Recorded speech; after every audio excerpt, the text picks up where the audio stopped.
Hello बच्चों, let's see the question कह रहा है कि द करेक्ट ऑर्डर्स आर। तो बेटा हमें करेक्ट ऑर्डर बताना है कि इसमें है। तो सबसे पहले बात कर रहा है कि क्या ये ज्यादा एसिडिक स्ट्रेंथ शो करेगा 1 और 2 में कंपेयर करो। तो बेटा यहाँ पे NO2 ग्रुप लगा हुआ है, NO2 ग्रुप लगा हुआ है।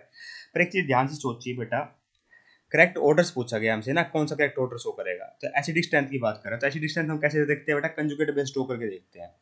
तो एक्चुअली में एसिड का मतलब क्या, H पॉजिटिव आयन जल्दी रिलीज करेगा। पर ध्यान रखना बेटा, जो COH ग्रुप लगा हुआ है बेटा, अगर उसके ऑर्थो पोजीशन पे बेटा मेरा CH3 ग्रुप आ गया, ऑर्थो पोजीशन को ग्रुप आ जाए, तो यहाँ पे क्या बोलते हैं, इसको ऑर्थो इफेक्ट बोलते हैं, स्टीरिक इनहिबिशन इफेक्ट बोलते हैं। एक्चुअली में क्या करेगा ये, इसको क्या कर देगा बेटा मेरा, क्या लगा देगा बेटा मेरा, यहाँ पर इसको आउट ऑफ प्लेन कर देगा बेटा। ठीक है, due to ortho effect. Out of plane करने के कारण बेटा मेरा क्या होगा, ये जल्दी से एच आउट ऑफ प्लेन कर देगा। तो बेटा होगा क्या, देखिए कंजुगेट बेस क्या हो जाएगा। देखिए हमें इतना पता है, ये ऐसे था बेटा, है ना, कंजुगेट बेस ड्रॉ किया मैंने। ठीक है, एक्चुअली में होता क्या बेटा, ये रिंग क्या करती है, इलेक्ट्रॉन डोनेट करती, तो कंजुगेट बेस को अच्छा करती, तो क्या करना चाहिए था बेटा, फटाफट से इलेक्ट्रॉन डोनेट करता।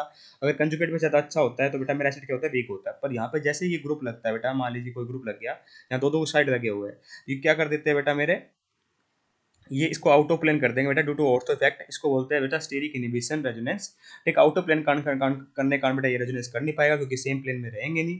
ठीक है, तो इस कारण से बेटा ये फटाफट से बस इसके साथ कंजुगेशन करता रहेगा, तो इलेक्ट्रॉन डोनेट करेगा नहीं बेटा, इलेक्ट्रॉन डोनेट करेगा नहीं तो कंजुगेट बेस होगा वीक, तो एसिड होगा बेटा मेरा स्ट्रॉन्ग। पर सेकंड वाले केस में बेटा यहाँ पे COH के ऑर्थो पे नहीं लगे हुए। अब यहाँ पे कहोगे आप CH3 के NO2, CH3 के ऑर्थो पे जैसे NO2 के लगा होता है, NO2 दोनों बेटा क्या है, इलेक्ट्रॉन विड्रॉइंग नेचर शो कर रहा है। ठीक है, तो ये क्या करेगा बेटा, जैसे CH3 इसके ऑर्थो पे लगाया, तो ये इलेक्ट्रॉन विड्रॉइंग नेचर पर -M नहीं लगा पाएगा। क्यों, इसमें देखिए बेटा, अगर -M नहीं लगा पाएगा, यहाँ देखिए NO2 -M भी लगा रहा है और -I भी लगा रहा है।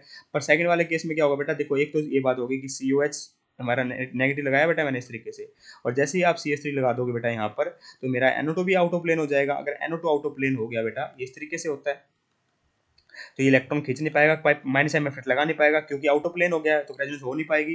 तो केवल -I इफेक्ट लगा पाएगा। अगर केवल केवल -I इफेक्ट लगा पाएगा, तो बेटा ये ज़्यादा एसिडिटी बढ़ा नहीं पाएगा। जितना ज़्यादा इलेक्ट्रॉन विड्रॉइंग ग्रुप होगा उतना ज़्यादा तो एसिडिक होगा मेरा, है ना। तो इसका मतलब क्या हुआ, और -I वीकर इफेक्ट होता है as compared to mesomeric effect.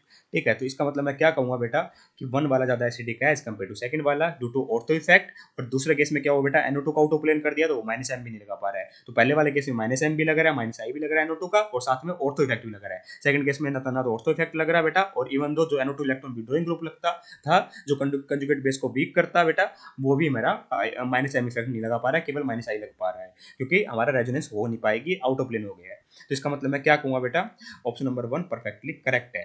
Second case में बात करोगे बेटा, यहाँ पे हम एसिडिटी की बात करेंगे, है ना। एसिडिक स्ट्रेंथ बात कह रहा है कि पहले वाला ज़्यादा एसिडिक है।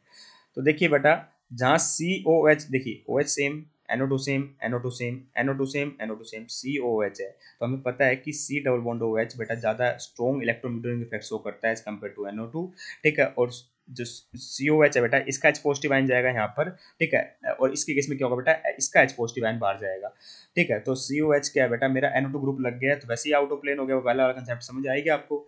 ठीक है, और उस कारण से बेटा ये ज़्यादा एसिडिक हो जाता है। ठीक है, दूसरी कंडीशन ये भी है बेटा, कि इसमें दोनों ऑक्सीजन के ऊपर नाइट्रोजन जाता रहेगा। यहाँ पे क्या होगा बेटा, NO2 पे लग रहा है, तो -M इफेक्ट भी नहीं लगा पाएगा NO2। और ऑल दो यहाँ H पॉजिटिव आयन OH से जाता है, यहाँ किससे जाएगा बेटा, COH से जाएगा, तो इसमें ऑक्सीजन के ऊपर दो दफा नाइट्रोजन आ जाएगा कंजुगेट बेस में, यहाँ पे केवल एक बार आएगा। इस कारण से बेटा मेरा सेकंड वाला ज़्यादा एसिडिक होता है, और यहाँ लगा रखा है फर्स्ट वाले को, तो ये आउट ऑफ, ये आंसर नहीं होगा।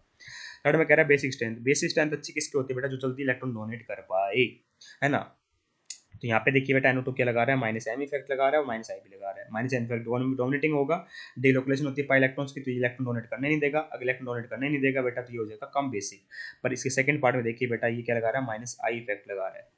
ठीक है, -I इफेक्ट लगा रहा है, इसके ऊपर क्या है बेटा मेरा, इलेक्ट्रॉन से बेटा। ठीक है, तो ये आराम से इलेक्ट्रॉन डोनेट कर देगा, क्योंकि -I इफेक्ट इतना स्ट्रॉन्ग होता नहीं। ठीक है, दूसरी बात बहुत दूर भी है, डिस्टेंस डिपेंडेंट भी होता है बेटा, इंडक्टिव इफेक्ट तो काफी दूर है, 1 2 3 4th पोजीशन पे है। ठीक है, और कोई रेजोनेंस वगैरह नहीं हो रही, इस कारण से बेटा मेरा ये भी ऑर्डर गलत है, सेकंड वाला ज्यादा रेजोनेटिव होगा, क्योंकि इलेक्ट्रॉन डोनेट जल्दी कर पाएगा।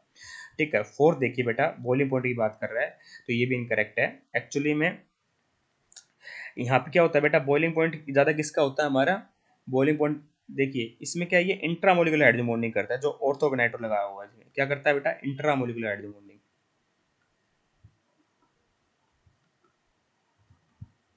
इंट्रामोलिकुलर हाइड्रोजन बॉन्डिंग करता है, इंट्रा। ठीक है, वहीं अगर मैं बात करूं इस केस में,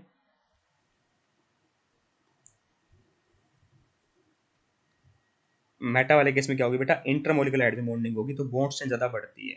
ठीक है, यहाँ पे क्या होगा बेटा, देखिए इंट्रामोलिकुलर हाइड्रोजन बॉन्डिंग हो रही है, और मेटा वाले केस में देखिए यहाँ पे मैंने ओ OH लगाया, तो मैं इसको ऐसे भी दिखा, यहाँ NO2 लगा हुआ है इस तरीके से ना।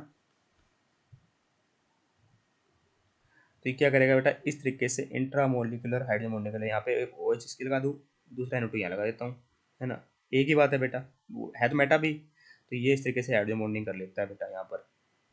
हाइड्रोजन बॉन्डिंग का क्या मतलब है, electrostatic attraction between the hydrogen and the electronegative atom like oxygen, nitrogen और फ्लोरीन। तो यहाँ पे ऑक्सीजन मिला हुआ है हमें, तो ये फटाफट से हाइड्रोजन बॉन्डिंग कर लेता है। तो यहाँ देखिए बेटा, हाइड्रोजन बॉन्डिंग करी, और ये दोनों भी है ना, ये हाइड्रोजन बॉन्डिंग हुई, इस कारण से क्या हुआ बेटा, मेरा इंट्रामोलिकुलर ये हुई है इंटरमोलिकुलर हाइड्रोजन बॉन्डिंग। तो बेटा देखिए साइज बढ़ गया है, ठीक है, सरफेस एरिया बढ़ गया है, बॉन्ड स्ट्रेंथ बढ़ गई है, ठीक है, क्योंकि ये OH भी हाइड्रोजन बॉन्डिंग कर सकता है बेटा NO2 के साथ। हालांकि इनका ये स्ट्रक्चर मैंने इस तरीके से बना दी, थोड़ा डिस्टेंस दूर लग रहा है, पर ये आराम से कर सकते हैं बेटा, ठीक है। इससे कोई कंफ्यूजन नहीं होनी चाहिए। तो इसका मतलब क्या हो बेटा, ज़्यादा स्ट्रॉन्गर हाइड्रोजन बॉन्डिंग भी हो रही है पैरा इस मेटा वाले केस में। दूसरी बात बेटा, इंटरमोलिकुलर हो रही है, तो सरफेस एरिया बढ़ गया है, तो बॉइलिंग पॉइंट ज़्यादा होता है इसका। और यहाँ क्या लगा रखा है बेटा, ऑर्थो वाला ज़्यादा लगा रखा है, तो इनकरेक्ट है। तो I hope you got the answer, option number 1 is perfectly correct here. Thank you so much.